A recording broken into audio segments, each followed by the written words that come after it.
I'm just singling you out because you're like right there. So you'll just have to deal with that a little bit throughout the rest of the set, so just be prepared. Guys, my name is Mark Goodman, and I am an American. And coming off August, I will have been living here a year, which has been a really awesome experience for me, but you know, it was really hard for me to get used to things up here. Like, I go out in the park and I see a bunch of black squirrels running around, and that really freaks me out, because back at home we only have brown squirrels getting yelled at by white squirrels about taking all the good jobs. Now there's this big orange squirrel and he yells at the brown squirrels, "Build me a wall!" But the whole situation's nuts. I really hate talking about it. But you know, also going to the deli is really awkward, because I walk in and I want to ask for a half pound of turkey. That's how we order back home. But the deli master, whatever you call him, he says, "Oh, hold up, you gotta order in grams." Makes the whole thing feel dirty to me, like I'm there to do a drug deal or something. Like I'm supposed to walk up to the counter and be like, get a couple grams of turkey kush and let's do an ounce of the ham thunderfuck. That sounds pretty good. But actually, I do have a couple of jokes about being American and why it's weird for me, but the other day something really strange happened to me in this country that I don't think anybody that wasn't American would have really noticed. I went to the No Frills, and I was waiting online, and they're doing construction in the parking lot, and the guy in front of me in line, sorry, I don't know people. Whoop. Hello, test 1 2, test 1 2. Uh-oh. You bought it. What up? You don't need it. I don't need it. I can project, so. Yeah. No, I need to fix it. Watch it. Whoa. Oh, there you go. That's We're back. Anyway, I'm just gonna talk without it. So the guy in front of me at the No Frills, he asked the cashier, "Hey, what's up with all the construction out there?" And she's like, "Oh, they're building a Shoppers Drug Mart, and it should be done pretty soon." Then I get up to the cashier, and she like leans into me as if we're like really close buddies. And meanwhile, I've just met this person for the first time, and she's like, "You know what I wish I could have told that guy is that they're putting up all those cages outside for the animals." And then another cashier chimed in, and she was like, "Yeah, all those animals walking on the lakeshore." And I got really mad at her. I was like, "Hey, I'm an American. I heard you guys just say you don't like black people, okay? You can't just cover that kind of racism up just because we're in Canada." Wow.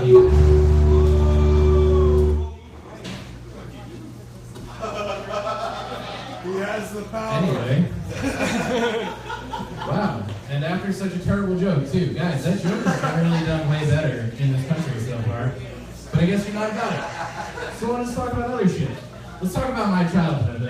As a young Jewish boy in the city of New City, New York, that's what it was called. You know, I'd sit around, I'd watch my Saturday morning cartoons and all that, but there were no like heroes from my own culture to look up to, no superheroes or anything like that. So I decided I'd take a popular show, Mighty Morphin Power Rangers. I'd make my own version, the Mighty Matzo Power Rangers. I made a song for it. If you guys want to hear it, it's "Go Go Power Rangers, they are accountants, and Go Go Power Rangers, also good lawyers, and Go Go Power Rangers, run the media Power Rangers." Because it's what we do. There's a secret Jewish army that you guys don't know about. But anyway, moving on to the next joke. Thank you for the secret Jewish army. I've been hearing a lot of comedians. I can't tell if this is working or not. No microphone. Ronnie can deal with it later. I've been hearing a lot of comics lately talking about, some of them like to jack off to the story part of porn. Some of them just wish you would go straight into porn.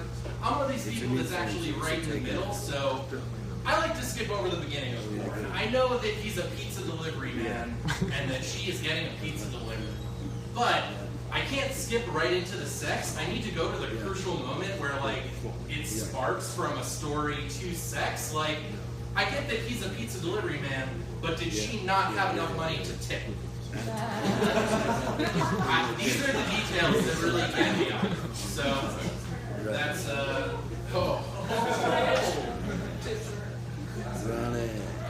Organization. We got some pot smokers in the house. Yeah! Right by Greenleaf, obviously, we got some potheads. But, I think lately I've been smoking a little too much weed. Like, I'll give you... true, but I'll tell you why I think that maybe it's been happening. I was sitting in my apartment the other day, smoke a joint, and then I covered my balls in peanut butter, right? Like all over the whole situation. And I'm sitting on my couch for 2 hours, and then I remember, Mark, you don't even own a dog. Crazy. And then, on a completely unrelated note, I was walking a friend's dog for him, and we were out in the park, so I decided I was going to smoke a joint while I was there. Now, most people know that when you're walking a dog and he goes to the bathroom, you have to get a plastic bag, pick up that food. But I had just smoked a joint, so my brain wasn't really connecting, so I see the dog bend down to take a shit. So I grabbed the dog and just hold him over a trash can while he's taking a shit. People gave me some weird looks, but I was in Trinity Bellwoods Park and was not the weirdest stuff. I assure you. He's like, yeah, use it. They want it. Drum circles, more pot smoking, things of that nature. But I moved up to this country so that I could go to school. And, I'm 25 now, and it's just going so much better than the first time I went to college when I was 18. Because I walked into my first class ever, I was running really late. I said to the professor, I'm so sorry about this. Can I get a copy of the Salabia for this course, though? And he looked at me and said, what the heck are you talking about? I said, the Salabia, the course outline. If it's a class for your major, you get a Salabia majora. If it's a class for your minor, you get a Salabia minora. The professor just yelled at me a bunch, but this girl told me I could check hers out after class, so it all worked out. Now, I don't want to get into you guys, but that joke was very revealing that there aren't a lot of people in this room that went to college. Because you need to know what a syllabus is in order to get that, and you kind of just glazed over. But it's cool. Let's do the less classy jokes, guys. I'm going to do a detective move real quick. Hey, when did you come on the scene here at Joker's Hideout? Detectives like to flip their notebook. Also, I meant to ask Joker's Hideout, what's the legality of the name situation here? Don't worry about it. Don't ask questions. I like that answer.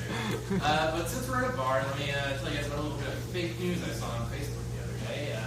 I saw this thing that said when you're drunk, your real accent comes out because all your mental blocks go down, and for some reason you just speak the way that you're naturally supposed to speak. So I decided that I was going to pick a phrase.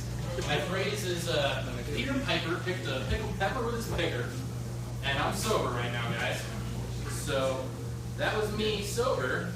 I'm going to play you guys what it sounds like when I'm drunk and say that same sentence. Put fries on